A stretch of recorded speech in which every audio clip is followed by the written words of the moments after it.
వారాహిదేవి జ్యోతిష్యాలయం ఎటువంటి సమస్యలకైనా ఫోన్ ద్వారానే జ్యోతిష్యం చెప్పబడును. విద్య, ఉద్యోగం, వ్యాపారం, పెళ్లి, ఆరోగ్యం, నాగదోషం, సంతానం, రాజకీయం, వామాచార దోషం, అత్తాకోడళ్ల మధ్య గొడవలు, ప్రేమించి మోసపోవడం, స్త్రీ పురుషుల వశీకరణం, ధనం నిలకడ లేకపోవడం, ఎటువంటి సమస్యకైనా 24 గంటల్లోనే పరిష్కారం చూపబడును.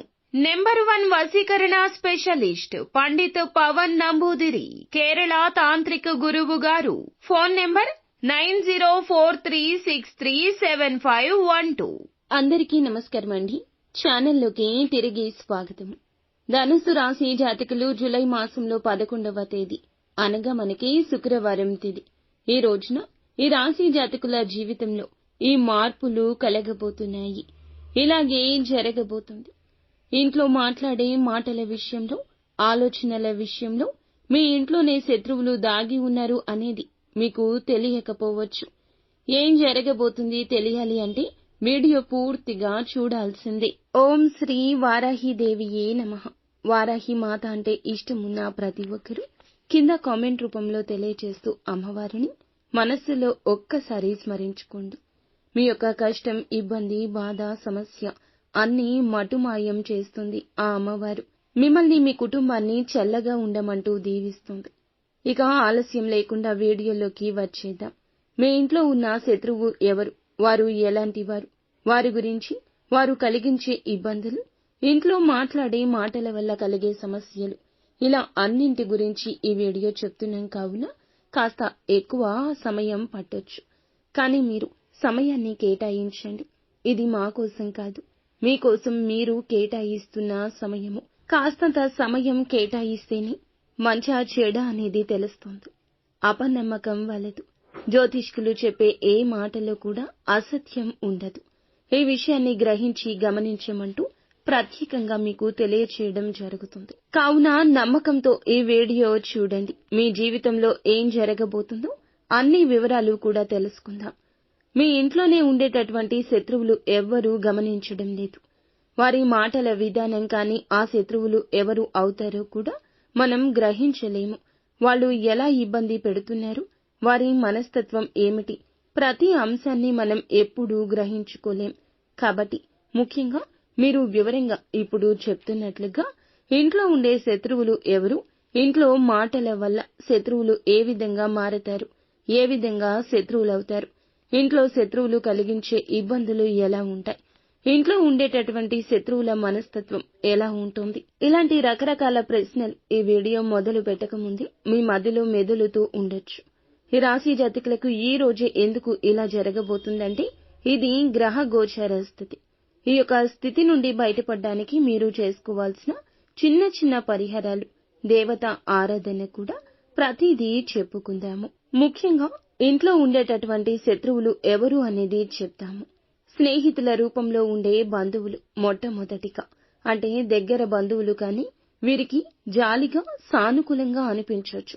కానీ వీరికి చాలా వరకు కూడాను ఇబ్బందులు కలగచేస్తూ ఉంటారు. వీరి యొక్క విషయాలు బయటికి చెప్పేస్తూ ఉంటారు. మనతోటి స్నేహంగా ఉంటారు, జాలిగా ఉన్నట్లు నటిస్తారు, సానుకూలంగా ఉంటారు. కానీ మన యొక్క విషయాలన్నీ వేరే వారికి బట్టబయలు చేస్తుంటారు. ఉదాహరణకు చూస్తే చిన్న చిన్న విషయాలు బయటపెట్టడం చిన్న విషయమే. ఏదైనా పెద్ద విషయమైతే ఈ రోజున ఇప్పుడు బయటపడుతుంది. సరేలే, మన టైం బాలేదులే, పెద్ద విషయమే కదా, బయటపడితే మంచిదేలే, ఏది జరిగినా శివాజ్ఞ అనుకుంటాం. కానీ ఇంట్లో విషయాలు, చిన్న విషయాలు, చిన్న చిన్న గొడవలు, తిట్టుకున్నా, అరుచుకున్నా, ఏదైనా అలాంటి విషయాలు కూడా బయటపడుతుంటారు. అలాంటి రూపంలో స్నేహితుల రూపంలో ఉండే బంధువులు, స్నేహితులు కాదండి, వారి రూపంలో ఉండే బంధువులు. ఇక తల్లిదండ్రులే కొన్నిసార్లు కూడా మనకి శత్రువులు అవుతుంటారు. వీరి యొక్క నిర్ణయాలు అంగీకరించని కొంతమంది తల్లిదండ్రులు ఉంటారు. ఈ రాశి వారు స్వతంత్ర భావన కలిగి ఉంటారు. వీరిని చాలా మంది అడ్డుకుంటారు. కొంతమంది ఏమిటంటే తల్లిదండ్రులు అందరూ చెడ్డవారు అని కాదండి. కొంతమంది ఏమిటంటే పిల్లల మీద ప్రేమ ఉండదు. ఆవిడ అంటే ఉంటాడు, పోతే పోతాడులే అని అనుకుంటారు. అలాంటి వ్యక్తులు కూడా ఇప్పటి కలియుగంలో ఉన్నారు. ఏం చేస్తాం, కొంతమంది ఇలా కూడా ఉన్నారు. మన కలికాలం ఇది. అంగీకరించక తప్పదు. మన నిర్ణయాలు వారు అంగీకరించరు. వీడికి చాలా తెలివి ఉంటుంది, ఎక్కడికైనా వెలుగు సాధిస్తాడు. కొంతమంది తల్లిదండ్రులైతే వాడిని అస్సలు ఎంత ప్రేమ అంటే వాడు చిన్న తప్పు చేసినా దాన్ని సరిదిద్దుకుని ఉన్నత స్థాయికి తీసుకెళ్లేవారు కొంతమంది ఏది చేసినా పట్టించుకోరు, మెచ్చుదలగా మాట్లాడరు.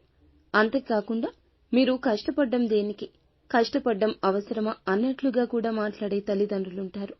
ఇలాంటి వారు ఉన్నారు. అలాంటి తల్లిదండ్రుల్లో కొంతమంది వీరు బాగుపడినా చూసి బాగుపడిన వారు ఉంటారు, బాగుపడినా చూసి ఓర్వలేని వారు ఉంటారు. అలాంటి శత్రువులు మీకు ఉన్నారు. ఈ రోజున ఈ యొక్క అపోహ అపార్థం కాదండి, నిజం కూడా కావచ్చు. కావున జాగ్రత్త పడండి. కన్న తల్లికైనా కనుమరుగు ఉండాలని మన పెద్దలు కొన్ని విషయాల గురించి మనకి పదే పదే గుర్తు చేస్తూ చెప్తూనే ఉంటారు. ఇక సోదరులు, సిస్టర్స్ కానీ బ్రదర్స్ కానీ లేకపోతే మనకి బ్రదర్లా అనిపించేవారు, పిన్ని కొడుకు, బాబాయి కొడుకు, పెద్దమ్మ కొడుకు, ఇలాంటి వారిని గుడ్డిగా నమ్ముతూ ఉంటాము. మీ సంపాదన చూసి, గౌరవాన్ని చూసి వారు అనతి కాలంలోనే అసూయ చెందుతారు. మొదట్నుంచి లేకపోయినా మధ్య నుంచి వారికి ఆ అసూయ మొదలై ఉండొచ్చు. వీరిని కింద స్థాయికి తెచ్చేందుకు వారు చాలా తప్పులు మీ మీద చూపిస్తూ ఉంటారు. రూపాయి సంపాదించుకునేటప్పుడు ఎవరైనా డబ్బులు సంపాదించడానికి ఏ ప్రయత్నమైనా చేస్తారు. ఉద్యోగం కానీ, వ్యాపారం కానీ, కుటుంబం కానీ ఎన్నో ప్రయత్నాలు వారి పరంగా చేస్తూనే ఉంటారు. ప్రతి ఒక్కరూ డబ్బు గురించే కష్టపడుతూ ఉంటారు.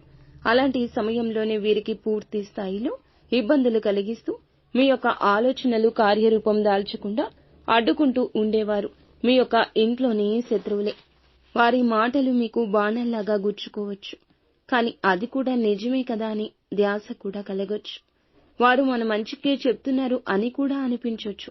ఈ రోజున మీ ఇంట్లో ఈ యొక్క ఆలోచన వస్తుంది. మీకు రావడము, మీ భార్యకు లేదా మీ భర్తకు రావడము, మీకే ఒక స్పృహ కలగడము, ఒకరిని నిందించే ముందు ఎన్నోసార్లు ఆలోచించుకోవాలి అనే మీ గుణం ఈ రోజున ఎంత ఆలోచించినా వారు మీకు శత్రువులనే చెప్తుంది. మీ మనస్సు కూడా చెప్తుంది. మీ యొక్క గౌరవం తగ్గించేలా చేస్తూ వస్తున్నారు. వారితో మీ గతమంతా ఇలాగే ఉంది. మీరు ఏ చిన్న చిన్న తప్పులు చేసినా కూడా అవి ఎప్పటికప్పుడు ఎత్తి చూపిస్తూ ఉంటారు. వేరే ముఖ్యమైన శత్రువులు ఇక జీవిత భాగస్వామి అనుకుంటాం. మన భార్య మనకి ఎప్పుడూ తోడుగానే ఉంటుంది. వారి యొక్క మాటలు మనకి నచ్చకపోవచ్చు. ఎప్పుడైనా మంచి చెప్పేవారు కోపంగానే చెప్తారు. మీరు వారిని శత్రువులను, లేకపోతే మేము బాగుపడుతుంటే వారికి నచ్చడం లేదనో, లేదా నా మాట పై స్థాయిలో ఉండడం లేదనో ఇలా ఆలోచిస్తాము. కానీ భాగస్వామి, భార్య అయినా భర్త అయినా మనకి చేదోడు వాదోడుగానే ఉంటారు. మన మంచికి మంచి అని, చెడు జరిగితే చెడు అని చెప్పే హక్కు కూడా వారికి మాత్రమే ఉంటుంది. వైఫ్ అయినా, హస్బెండ్ అయినా, మగవారు ఆడవారు ఎవరైనా కానీ మీ యొక్క గుండెల్లో దాగి ఉన్న ప్రేమ భావన వారికి చెప్పకుండా లోపల మీరు కృంగిపోవద్దు, కృశించిపోవద్దు. మీ యొక్క ఈగోతో వారికి మీకు ఉన్న బంధాన్ని కాస్త కఠినతరంగా చేసుకుంటున్నారు. ఈ రోజు అయినా వారితో ప్రేమగా మాట్లాడండి. మీ యొక్క బాధ వారికి డామినేటెడ్ గా ఉండొచ్చు. అది పెద్ద సమస్య అండి. ఈ యొక్క బాధ గురించి మీరు వారితో మాట్లాడండి. మీ భావన, మీ గుండెల్లో బాధ ఉంటే చెప్పేయండి. నాకు ఇలా ఉంది, ఇలా చేయాలని ఉంది అని చెప్తే ఉపయోగపడుతుంది. ఇంట్లో ఉండే మాటలు శత్రువులను ఎలా తయారు చేస్తాయండి? అధికార పూరిత ధోరణి మాటలు, సూటిపోటి మాటలు, ఏదైనా నాకే తెలుసు అని మాట్లాడే మాటలు. ఇలా ఎదుటి వారి మనసుని దెబ్బ తినకూడదని మనం చెప్పాలి. ఎందుకంటే ఇలా దెబ్బ తినడం వల్లే వారిలో శత్రుత్వం బయటకొస్తుంది. సూటిగా మాట్లాడద్దు. దెబ్బ కొట్టిన వారికి కొట్టినట్లు ఉండదు. కానీ ఒక్క మాట మాట్లాడితే ఎదుటి వారిలో అహం నిద్రలేస్తోంది. కావున ఇకనైనా మీ యొక్క నాయకత్వ లక్షణాలు పక్కన పెట్టండి. ఆలోచించి ఆచితూచి మాట్లాడండి. సత్యం ఎక్కువ ఉండాలి, తీపి ఎక్కువ ఉండాలి. ఎందుకంటే ఇంట్లో మాటలే శత్రువులు అవుతున్నాయి. వీరి మాటల్లో సత్యం వారు వెతుక్కోవడం లేదు. వీరి యొక్క కఠినత్వం, కోపమే ఎదుటి వారికి అర్థమవుతుంది. అదే మీకు శత్రుత్వాన్ని ఎక్కువగా పెంచి పోషిస్తుంది. కావున ఏమిటంటే ఇంట్లో ఉన్న శత్రువులు ఈ రోజున రచ్చ చేయబోతున్నారు. వారి వల్ల మీకు ఏ కష్టం కలుగుతుందంటే ఇక జన్మలో ఈ యొక్క కష్టాన్ని పూడ్చుకోవడం మీ వంతే కాదు. భార్య, తల్లి, సోదరి వీరిపై ఈ రోజున మీరు ఏ మాటలు వదలొద్దు. ప్రేమతో మాట్లాడినా కఠినంగానే ఉంటాయి. వారికి ఇబ్బంది కలగచేస్తూ ఉంటాయి. కావున ఈ రోజున ఏ విషయంలో కూడా మీరు మాట జారవద్దు. అలాగే సహాయం గురించి కూడా ఈ రోజున వెనక్కి తగ్గొద్దు. మీకు తోచినంత సాయం వారికి చేయండి. ఇంట్లోని వారు ఏ సాయం అడిగినా, ధనమైనా, మాట అయినా, చేత అయినా, చేతనైనంత సాయం చేయండి. లేకపోతే నా వల్ల కాదు అని చెప్పడంలో మృదుత్వం ఉండాలి. అలాగే ఈ రోజున కాస్త కష్ట సమయం వచ్చినప్పుడు మీకు ఎవ్వరి సాయం అందకపోవచ్చు. అలాని వారితో బంధుత్వాన్ని తెగ్గొట్టే ప్రయత్నం చేయొద్దు. వారికి మీకు కంటికి కానరాని దూరం ఉంది. ఈ విషయం గుర్తుంచుకోండి. మీ యొక్క కష్టాన్ని వారికి చెప్పండి. సహాయం అడగండి. లేదు అని అంటే మిన్నకుండిపోండి. తల్లి అయినా, భార్య అయినా, స్నేహితుడైనా, అన్నదమ్ములైనా, సోదరి అయినా ఈ రోజున మీ యొక్క కష్టాన్ని వారు అర్థం చేసుకోకపోయినా, అపోహలతో వారి యొక్క కళ్లకు గంతలు కట్టుకున్నా, రేపటి రోజున ఖచ్చితంగా మీకు సాయం చేస్తారు. వారి మనసు వెన్నలాంటిది. మీరంటే ఇష్టం ఉన్నవారే. కానీ సమాజము, పరిస్థితో వారిని అలా మార్చింది.